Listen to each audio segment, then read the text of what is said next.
Lisa Ventura has an MBE and she's the founder of Cybersecurity Unity.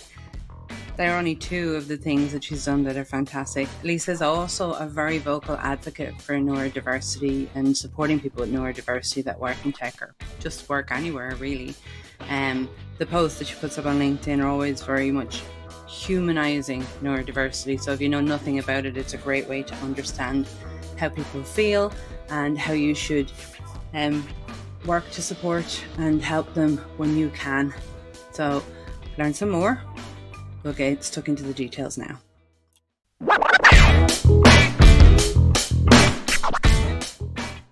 Today, then, I'm talking to Lisa Ventura, multi-award winning, holder of an MBE, and all-around awesome person who I follow intently on LinkedIn. Primarily, I have to say, because of your experiences around being a neurodivergent in the world and being so vocal about it as somebody who's, you know, very shiny and new to it. It's always a confidence builder to see other people speaking so openly about it. But you're very welcome today, Lisa, and I'm excited to start to get stuck into learning a little bit more about you. It's wonderful to be here, Jennifer. Thank you for asking me today to join on this talk with you.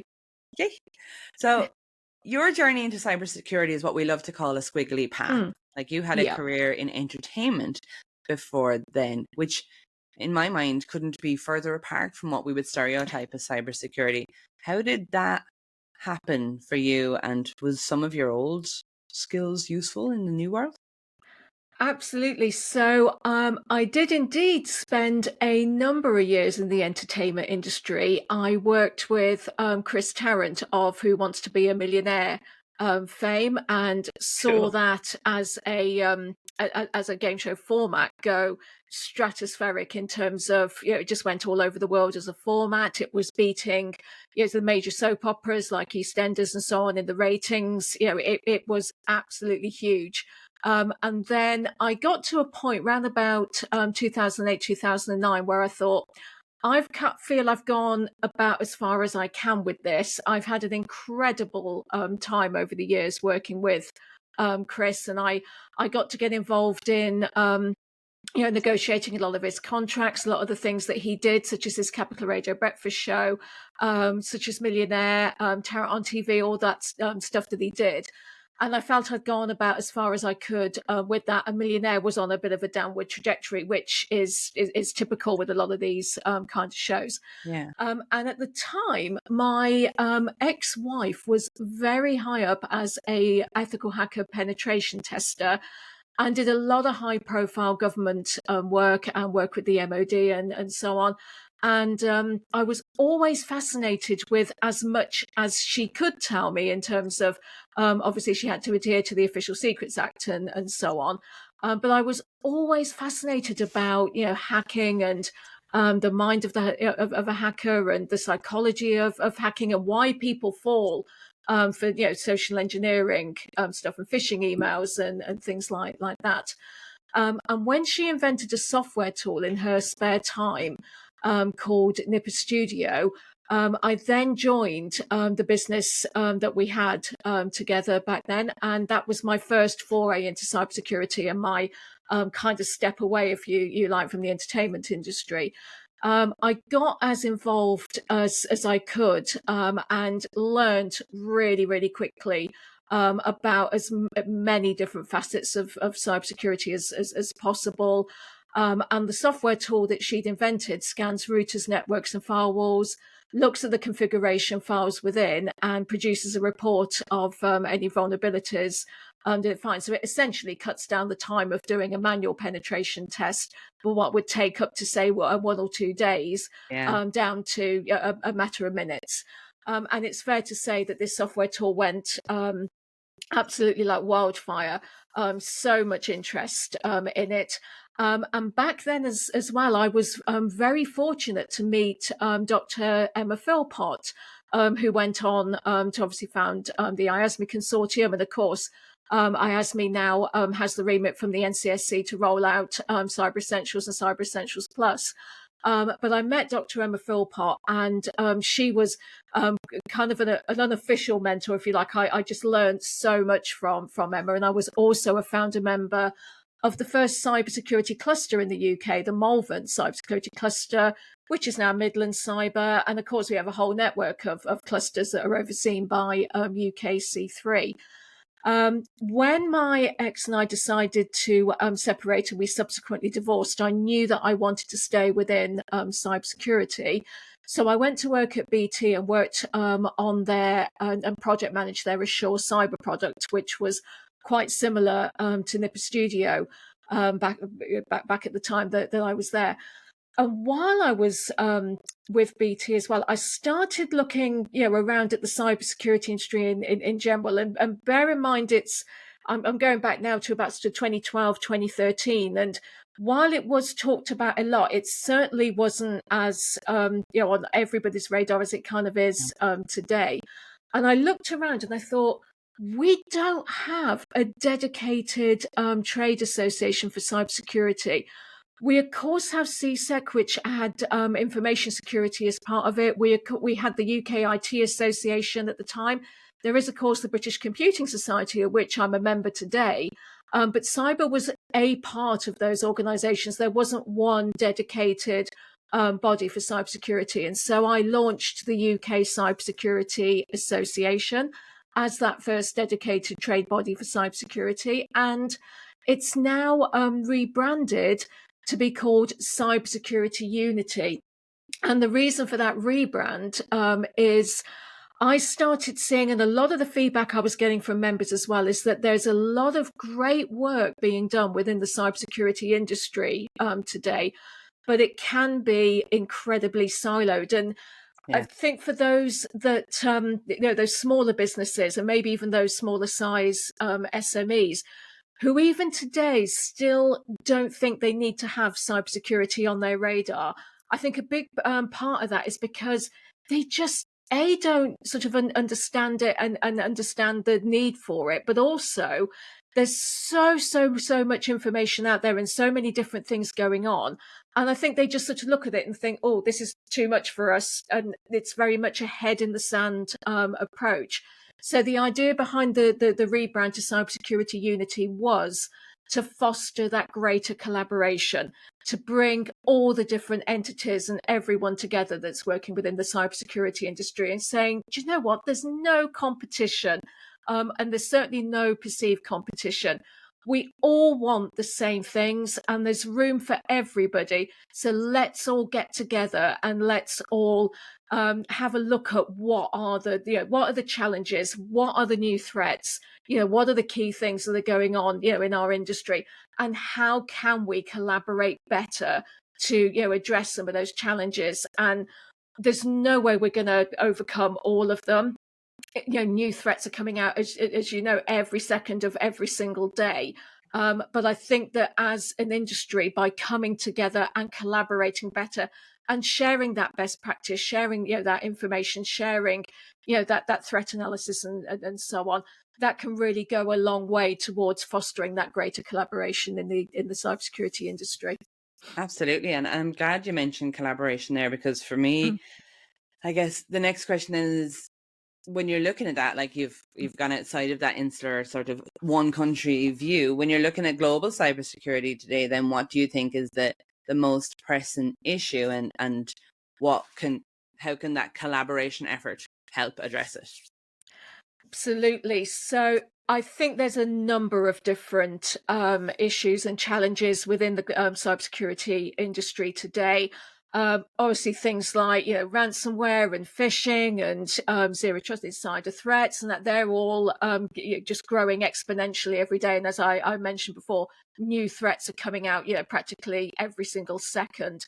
Yeah. I also think that there's this one is, for me, is probably a little bit of a double-edged sword, because I see AI perhaps helping but also hindering, and I think that if like anything else, if used in the right way, it can help. But hackers are going to get hold of it and they're going to use it to be able to foster greater attacks and use it to that effect. So I heard even last week that there's been a new piece of malware that's AI driven, out there as well. So I'm looking at that, really closely. And I think, as I mentioned in my just now, that greater collaboration to address those challenges. I think it's about removing barriers and removing perceived competition. And as I said, there's room for everybody. We all want the same things. And I see a lot of success when we collaborate better as an industry. And I think as well, a big part of what we do at Cybersecurity Unity is to promote all those great organizations and so on that are out there. So, as I mentioned, those small businesses and smaller size, SMEs that might need help with their cybersecurity and cybersecurity posture, but have no idea where to turn to.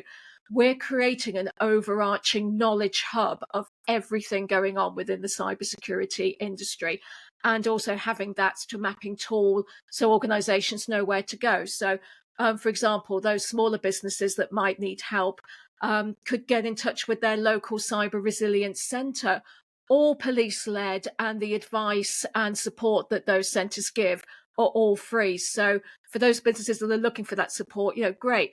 Have a look at the Cyber Resilience Centre network and get in touch with the one for your local area. It could be that you're looking to transition into a career in cybersecurity. Great, here's the UK Cybersecurity Council. And by the way, they've got a brilliant career mapping tool that could help you with the particular area of cybersecurity that you want to get into, and also help you with finding that career pathway and the right avenue for you, because as you know, there's no one size fits all. And then if that you're an organization, but you need some more technical help with your cybersecurity, great. The NCSC is there and available to help. And perhaps if you're looking for your local cybersecurity cluster, UKC3 have got all the details of all the clusters and all that work that's going on in the UK. If you're looking for certifications, there's things like IC Squared, ISACA, BCS and so on, all those organizations that are all doing great work, and it really needs shouting about, I think, a whole lot more. Absolutely. And even on the certifications and training, what I'm seeing in the last few years is more and more of it is free or discounted, or heavily discounted at least, because some of it was encouraging people to get into the industry, but some of it was simply about giving people the base skills that they need, especially for those smaller businesses, because they're not going to have tens of thousands to invest in training for them. And it's a part of what they do. It's not all of what they do in Absolutely. those smaller cases. So it's great to be able to get the training from there. I mentioned in the beginning that, one of the reasons that I've been connected with you and following you for the most part on LinkedIn is because of how you speak so openly about being a neurodivergent and how you manage that. And actually not just the positives, but you shared the negatives of things that happen then too. And you advocate a lot then for neurodivergence in the world of cybersecurity. Would you feel comfortable sharing your experience about, how you got diagnosed and what that meant to you and how it's influenced your career? Absolutely. So I'll, for full disclosure, I actually wasn't seeking a diagnosis at the time I was diagnosed in 2018. And in fact, it just wasn't even on my radar at all. I just got through life. I was heavily masking, although I didn't realize how much I was heavily masking until I was diagnosed. And it came about because it was May 2018. And I'd actually gone to my GP because I'd been bitten on my arm, of all places, and it had gone horrible. So I'd gone to the GP. She gave me a prescription for antibiotics. And then on the way out, she said, "Oh, would you mind taking part in a survey that Worcestershire Healthy Minds is doing? Because they're looking into undiagnosed autism in women between the ages of 40 and 45. And at the time, I hit both criteria. And thinking absolutely nothing of it. That didn't feel subtle at all. Sorry to interrupt you. I'm laughing because that feels like a really unsubtle way of telling you she thinks you have it. Sorry, carry on. It could be, absolutely. And she said, "Would you mind taking part in the study?" I said, "No, not at all." And she printed out what I now know was the DSM 50 question initial screening tool for autism. And she said, "Would you mind filling out and handing it into reception?" So I went out, I filled it in, gave it in, thought nothing of it. And then I'm literally dishing out dinner in the evening on the same day, and the landline phone rings. And it's the GP I'd seen in the morning, and she said, "You've scored very highly for the potential of having autism, and those that are leading the study are now really keen to meet you. Would you be open to that?" So again, not thinking sort of too much of it, I said, "Oh, yeah, of course, I'd be happy to." And it was literally arranged for the following week, and I went to Stoddard Kennedy House in Worcester, where I met with 4 or 5 different people that were involved in the study. And I spent around another 4 odd or so hours with them, a lot more questions and activities, delving into my childhood experiences and so on. And at the end of it all, they concluded without any doubt at all that I was definitely autistic. Wow. And it was like a light bulb had gone off at some of the things that they were talking to me about. And it's like, that's why I struggled so much in an office environment. That's why I struggle so much with relating to people. That's why eye contact for me is literally physically painful. There were just all these different things that light bulbs were just going off, and my entire life up to that point just made so much sense. It was unbelievable. But as you do, you start reading up, you start sort of looking into it a lot more.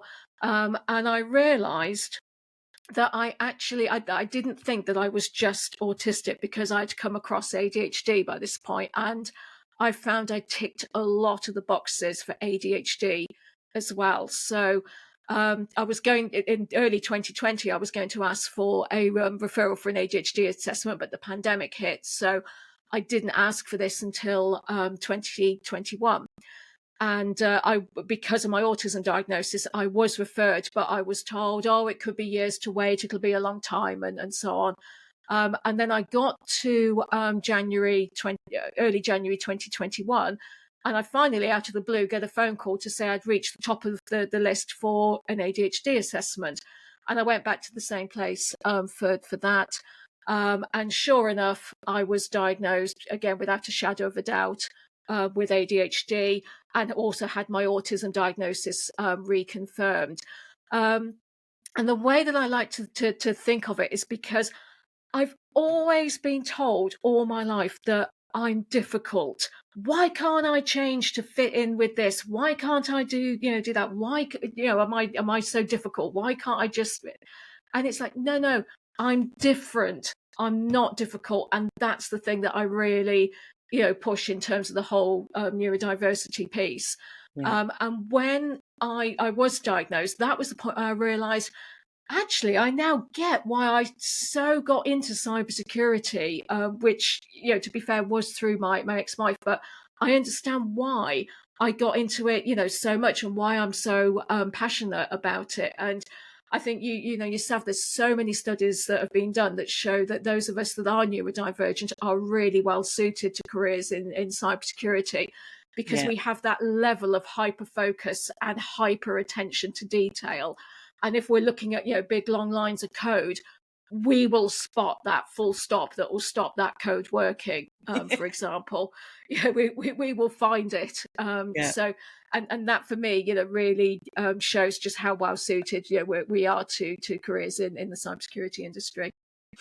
Absolutely. I mean, I can relate to a lot of the things that you're saying there, but that's like, I love that your response to it is positive. I'm sure it wasn't Mm, all positive, but where you're saying, it's like a light bulb moment. Now things start to make sense to me. And I know that a lot of people feel that when they get their diagnosis. And something I remember being warned about when I got mine for ADHD was, you may go through a period of mourning for the yeah, life you could have had prior to your diagnosis. And this is in particular for people that are late diagnosed.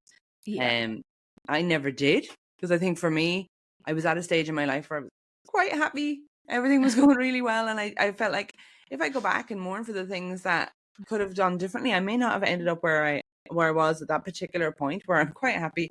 So, I can look at things and go, oh, that might have been different if we'd have known. But let's be yeah, real. When I was a child, there was barely resources available for the hyperactive boys that were bouncing off the walls and obviously had it.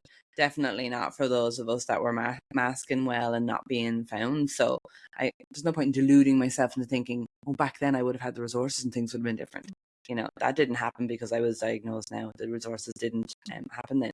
So did you go through a period of mourning out of I, curiosity?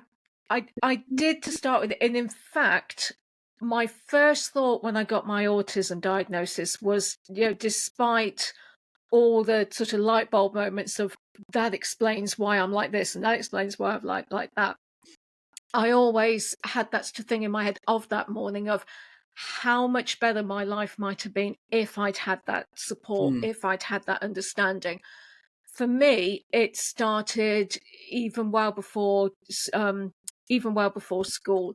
I endured quite a level of bullying and abuse from the moment I walked through the school gates, and that theme continued right throughout my lifetime.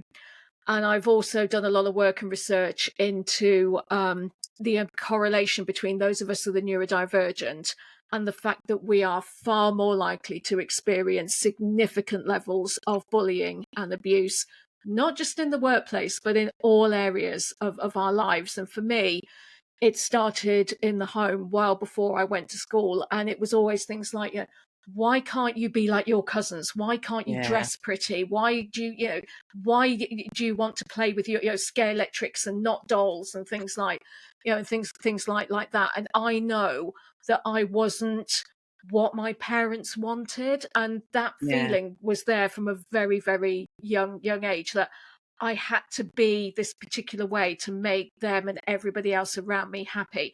I had to dress in the pretty dresses.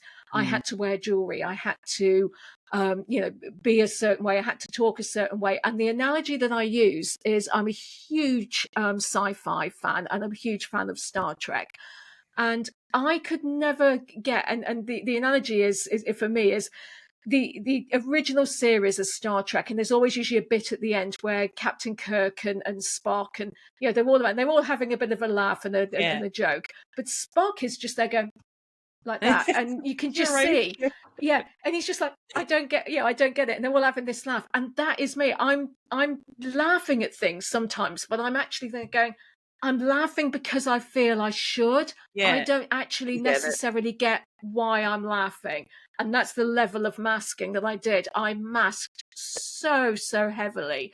And I felt like I was a real chameleon to fit whatever situation that I was in, and that I had to be that particular person. I had to be that perfect daughter, that perfect wife, the perfect friends, the perfect employee, or the perfect business person, whatever it was.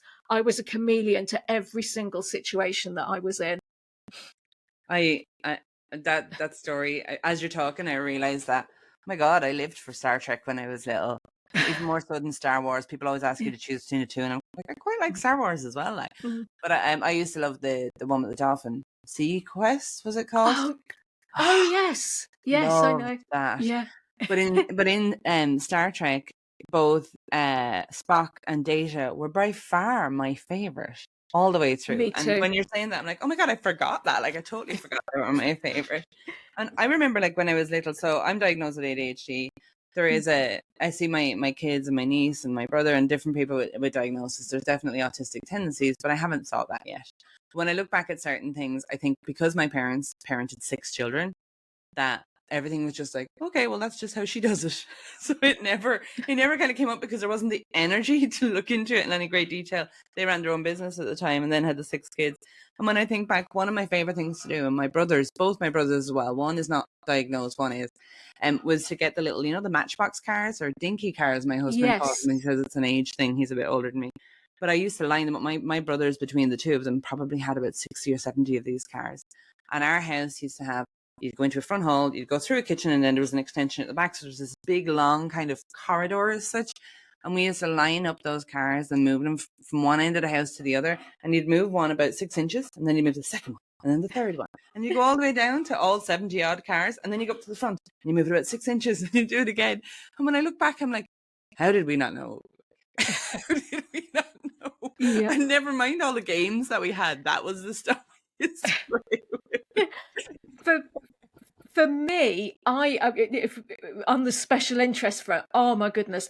So from the moment I was born, I was absolutely and utterly fascinated with the rock band Queen and Freddie Mercury. That's a cool And fascination I have. and I mean, even to this day, Freddie remains. Don't tell my husband, but Freddie remains the love of my life. To coin the name of the Queen song. Yeah. And I'm just so Queen and Freddie are just my all-time favorite ever. But I had an interest that was probably beyond what's considered the normal. So I knew every single line to every song. I knew every single album, the discography, the tour years, everything that I could possibly sort of know. To the point that if I went on Mastermind, it might well be specialist subject, Freddie Mercury and Queen. That's the level of it. But I hid it, and I also hid a lot of my other interests as well. I don't know if you can see. I mean, I don't hide them now because you can see behind me. I've got a poster called "Protect and Survive," and that was around the. I developed a huge interest in all things to do with nuclear war and the Cold War period of the 50s, 60s, 70s, 80s, and so on. And that was triggered when I was 15, when we were made to watch a BBC docudrama called Threads at school, which depicted what would happen in the event of a nuclear attack on the UK. And ever since then, I was just absolutely fascinated with it and the subject. And that's why I've got the poster behind me, because that's the government information book that was distributed to every household in the early 80s to tell them how to make their houses safe from nuclear attack. Spoiler, not very much, because things like whitewashing your windows and putting your mattress up against the door isn't going to do anything against the a iodine nuclear tablet or something, wasn't it? attack. That because we got stuff like that. So I was like, okay. Yeah. But I hid all those interests. I never, talked about them. I never, told anybody about them. And that's probably one of the biggest things that I've embraced since my diagnosis is like, I love that, all this sort of stuff. I love Queen and Freddie Mercury. I love sci-fi. I love all these things. And I talk about them, really openly now. I don't hide them anymore.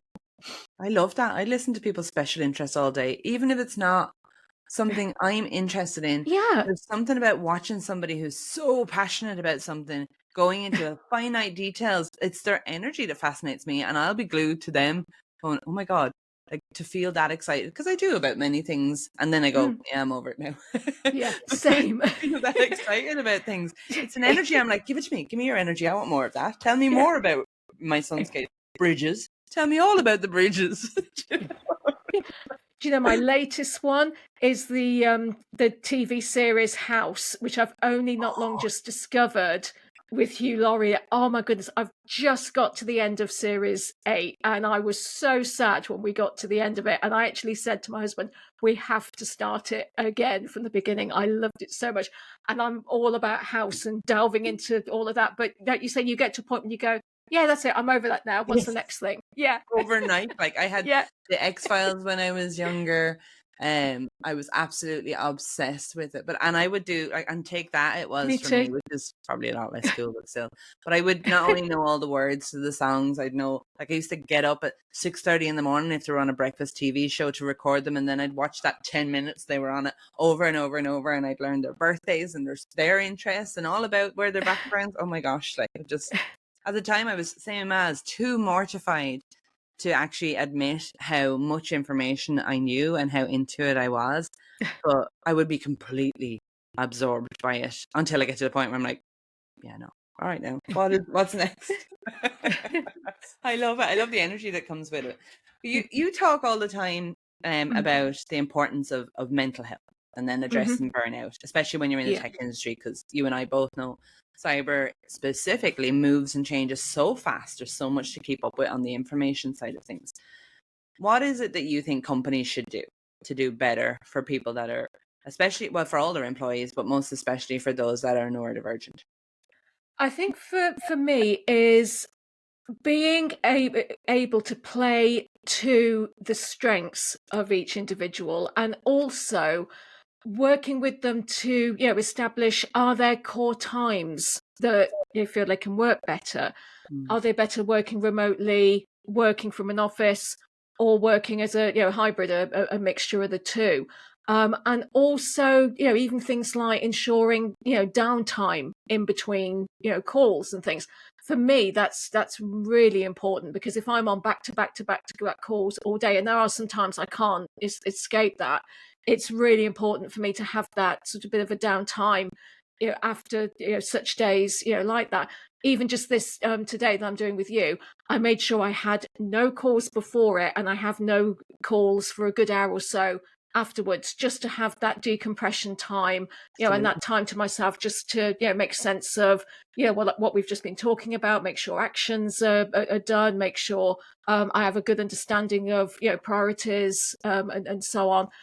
So I think that that's one of the biggest things that I would like to see is organizations supporting the well-being of their employees by looking at the individuals and playing to the strengths of those individuals. And one of the things that I would love to see, although I do appreciate that from some of the conversations I've had, people might not be confident disclosing any of this in their, and I hate the term probationary period, but that's obviously what it is. I would love to see some sort of, I guess, individual sort of passport or manifesto that states, hi, my name is, whatever, and these are the things that I need to be able to, perform for you, i.e. the organization, and to be, my best. So it could list all those, things that people, need to help them be the best that they can be, in their, in their day-to-day jobs and what they're doing. And I don't just mean that this could be for those that are neurodivergent. This could be something for everyone. That we're all going to have our nuances and things that we're going to respond to better, or that will make life easier and better for us in the workplace. And I would love to see something like that rolled out. And I would love to see people not being afraid to say those things even early on, where they might be worried too because they're still in their probationary period. That for me would be a huge step in the right direction. That's when they need it the most. I was talking to a guy last week, and he was saying to me, how do I, if I'm interviewing somebody, how can I find out that they need the additional, help? Because I'm not allowed to ask them, if they're neurodivergent. And I was kind of thinking about it for a minute, and I looked at him and I said, you should assume everybody is neurodivergent. Then you don't have to ask them for help. You come, you begin, whether it's your first interview, your first meeting, or on probation, I put it, the way I would phrase it is, you create a menu. If there's things you've already done for people in the past, then you should make those things available for everybody else. And even if somebody's not neurodivergent, because I'm sure you have, and definitely I have, met those people that are like, she gets to sit in the corner just because, heck off. But if that's something they want, let them sit in the frigging corner. If it makes them happy and they feel equal with the rest of us, then fine, go on. But don't take away what I need, because they're all getting all up in arms about it. So, and one thing I found as well when I was diagnosed, the first thing my boss said to me is, okay, well, what can we do to help? And I went, I don't know. I've spent 43 years like this. I don't know what I need. Exactly. Tell me what's on offer. And I've come across different companies that do that they will actually kind of list what's on offer. So I said to him, create a list of what you've already provided and do some research on what could be useful for people in interviews. It might be that they need extra time, that they, you cut paste your questions into the browser if you're doing them remotely, or that they are done remotely and not in person, or camera on, camera off, those kind of things. So, but offer them to everybody. It's none of your business whether they are or they aren't neurodivergent, but it's everybody benefits from you offering these little tools and, accommodations, regardless of where they sit on any spectrum or any wheel or any way you want to measure it from there. And he looked so confused. I remember looking at me going, almost like, you ever say something to somebody like, oh, that's too hard, I'm not doing that. They walk away. That's the kind of vibe I got off. And I'm like, it's actually easier to do that. It's there for everybody. But I know, one person at a time, I guess, is how it's going to change. Absolutely. But you've written books, right? And articles. You've done a lot of work around women in the cybersecurity side. Is there more that you think that the industry can do with regards to bridging that gender gap, or at least the diversity gap in general? Would you have advice that you give to any women coming into the field? So just to touch on if there's any more we can do to bridge the gender gap, it's getting better. but I still don't think it's where it should be. There are more women coming into cyber, but I think we still need to attract a lot more to come in. And one of the biggest things that I've seen, and I've also talked to a lot of women that were looking to enter the industry, and a lot of them will say to me, but it doesn't seem like it's a particularly welcoming industry. It doesn't seem that it's for me. And when I delve into that a bit further, it's because of a lot of the colors and the imagery. Mm. So we have a lot of blue within Yeah. our industry. We also have a lot of imagery of the script kiddies with the hoodie huddled over the laptop and so on, and then the padlocks, which give very much a keep out sort of message, and that's very much the feedback that I've got is it just doesn't seem to be a very sort of welcoming industry where you and I know it Oh my absolutely God, is. yeah. We're in it, and we absolutely know. I mean, I've got so many people that have been such an incredible support to me within with cybersecurity ever since I've been in it. Um, but I can see how other women might have that perception. So that is one thing I would love to see more is what can we do to get over some of this imagery, get over the shields, the padlocks, the script kiddie with with the hoodie over the laptop kind of thing. Mm. I think that would be a good first step to overcoming the gender gap. And in terms of advice giving, to give to more young women looking to enter the field, we're nice. We are supportive. We are all here to help you. We don't have this, keep out thing at all. So that's one of the biggest, pieces of advice that I would give. And also find the niche and the thing that you like, the most in cybersecurity and focus on that. And again, one of the analogies that I like to give is if somebody's looking at trying to get into to medicine, obviously they just don't go into medicine. There's No. lots and lots of different facets to it. You might want to be a pediatrician or a neurologist, or a general practitioner, or a cardiologist, a surgeon, whatever it is. There's lots and lots of different facets to going into the medical industry. Cybersecurity is exactly the same. There's threat hunting, there's penetration testing, cyber awareness, and so on. There's so many different facets. So look and find the thing that you would be most comfortable in and find your niche within the industry. And I have yet to like, I reach out to people all the time and I'm like, hey, any chance you can hop on a call for 15 minutes? I have questions about what you do or your company or Hmm. whatever. And people generally say yes. I was Yeah. surprised the first time I did it because, they have rejection problem. But yeah, people are fantastic. And if they love what they do, they're always going to want to talk about it. Something that you've talked about, and we mentioned it briefly there earlier on the personal life side of things, was Hmm. about the bullying side of stuff. So Yeah. workplace bullying and of course adversity, they're things that you talk about all the time. Yeah. How do you think your experiences with that have affected your leadership style? And do you have any advice for anybody who might be finding themselves in those situations right now? So, as you rightly said, it is something I talk about a lot, and it is something that I've experienced throughout my entire lifetime. And I think that experiencing that was what led me to being that, what I call sort of social chameleon, and Mm. changing to fit whatever situation that I was in. And I think subliminally and subconsciously, I'm thinking if I change myself to be whatever anybody wants me to be in that particular moment, then I won't get bullied and I won't get targeted. Yeah. And I've had it every which way that you can think of. I've been sidelined. I've been passed up for promotion in my career as well. I've been subjected to comments and micromanagement, almost as if it's like, oh, we can't trust the neurodivergent person to do their job, so we'll micromanage to the eighth degree to make sure that she can do it, which I absolutely and utterly hate. I've got I just the things that I could tell you, honestly, it would just you'd be amazed. One of the things that I will tell you that did happen to me with Cybersecurity Unity, and it was with somebody that was working with me on it. All I will say is I had a complaint that I was investigating about this particular person.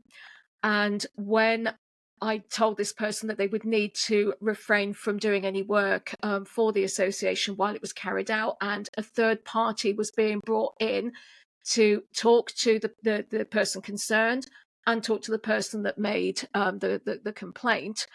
What happened after that was some screenshots of a WhatsApp conversation that we'd had where I was talking openly about my autism diagnosis was shared around the entire advisory board, saying, do we really want this woman running the association because she's autistic and therefore mentally unwell?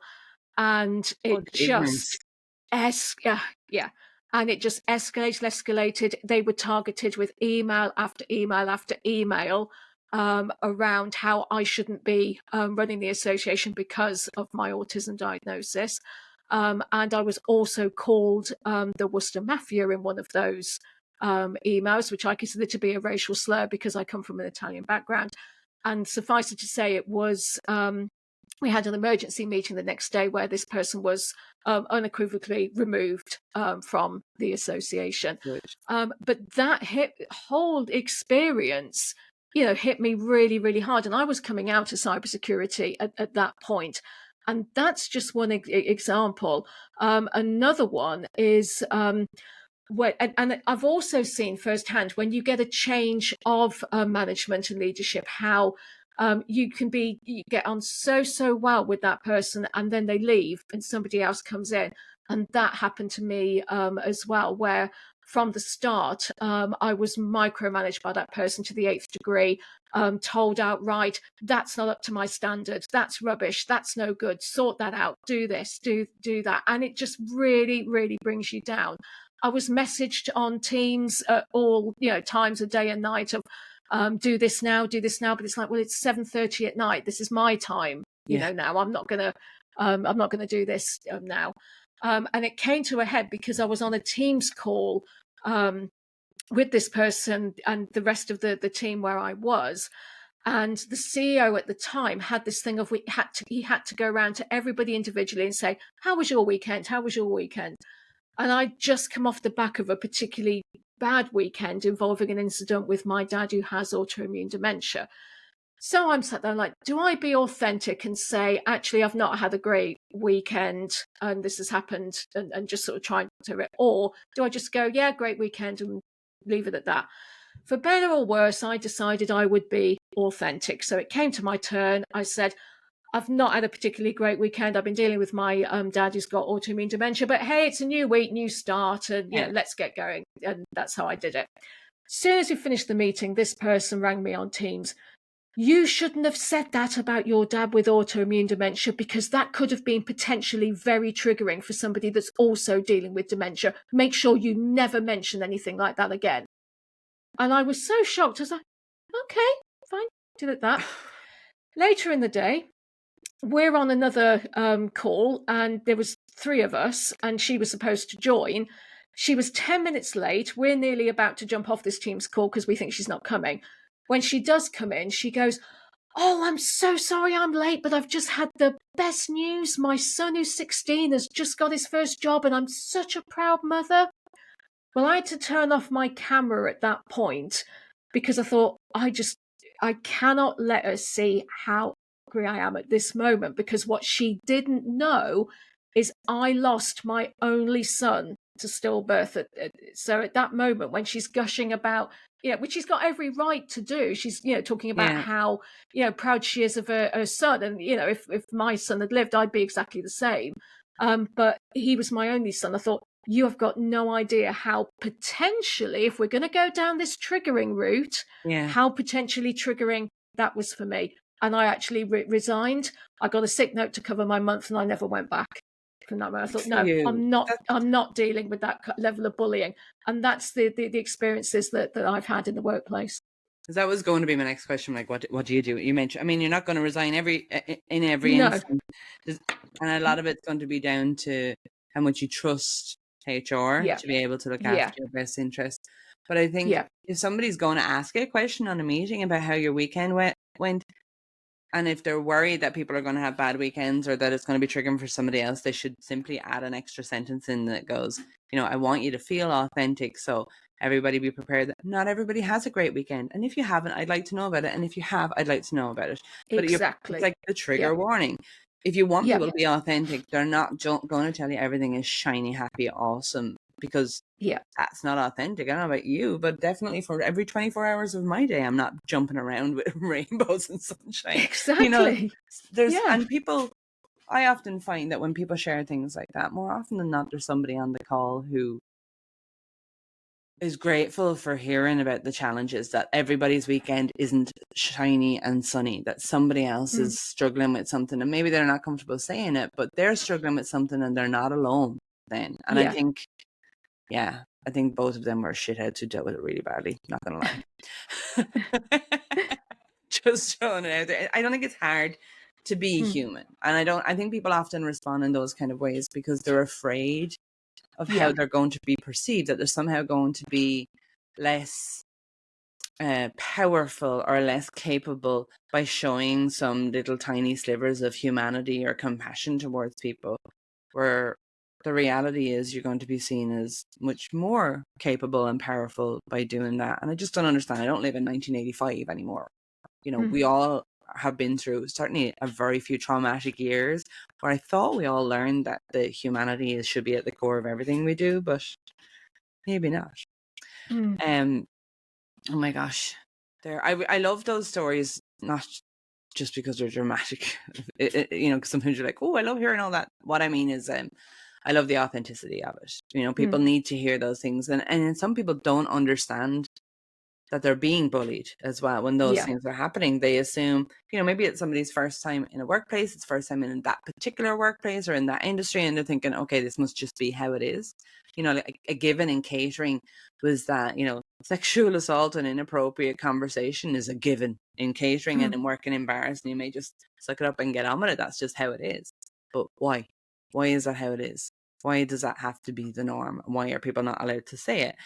So, you saying about your experiences and telling your stories, and I'm sure rehashing it is not always the most positive experience for you, but it's teaching so many people as well out there that the experience that they're having is not and should not be the norm, and that they can make decisions, whether it's leaving or taking it to HR to help themselves or speaking to somebody who's experienced it. Sometimes you just need to know that you're that not you're alone. not alone. Exactly. There's a lot Absolutely. to be said for it. And in terms of some advice for those that might be, having similar challenges, if they think that they are being, targeted with bullying and abuse in the workplace, aside from the obvious, can you report it to HR? Do you feel comfortable reporting it to HR? Sadly, I only have a bit of advice, which is, if there's any way that you can look for something else or get away from that organization that will also tolerate that kind of bullying and abuse in the workplace, the only advice I have, and it's not a great piece of advice, is to actually look for something else and get out of there as soon as possible, because the culture 9 times out of 10 will not change. Yes. And that's bit, and that is a bit why I did what I did with that second experience of it that I talked about. But I've done a lot of research as well and realised that a lot of those that are dishing out the bullying and abuse in the workplace are also very high on the scale for narcissism and narcissistic personality disorder. And they're very, very good at being Jekyll and Hyde and pulling the wool over everybody's eyes, and making out they're all charming and they're all great. But to those that they know that they can target, that they sense that there's a certain vulnerability about them, and that's certainly a lot of us that are neurodivergent, we're far more likely to be targeted by bullying and abuse at the hands of these narcissists and those with even full-blown narcissistic personality disorder. And it's certainly something that I've looked into a lot. And I think we're then, in turn, we're also more likely to experience significant levels of imposter syndrome. Yes. Something else that I also talk about a lot within the realms of everything that I do. Absolutely.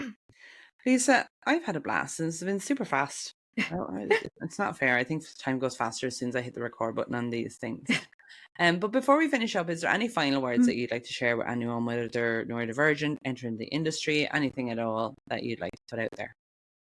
Absolutely. So one of the key things for me is fortune favors the bold. So if you see an opportunity, if you want to get introduced to a certain person that you look up to and admire within the cybersecurity industry, or if you just need a bit of support and some help, where fortune favors the bold, reach out, message that person.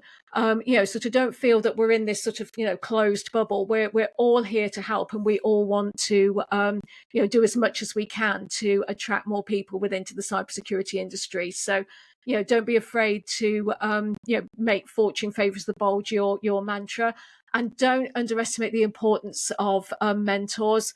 I've had some incredible mentors over the years, and having one that can really help and support you, especially through any of those uncertain times, is definitely worth its weight in gold. Absolutely. And there's a lot of mentoring programs out there. I Yeah. love mentoring as well. I know it's a passion both of us share. So there's, go even just simply Google it in the industry and you'll come up with at least a dozen really high rated mentoring programs that you can get involved in. And if there's just a specific person that you really, really like, ask them if they'll mentor you. What's the worst Yeah. they can say? No. And if you ask them in writing, at least you don't have to face them while they say no. Absolutely. Fortune favors the bold, for Yes. sure. That's what I live by. Perfect. Thank you so much, Lisa. Thank you.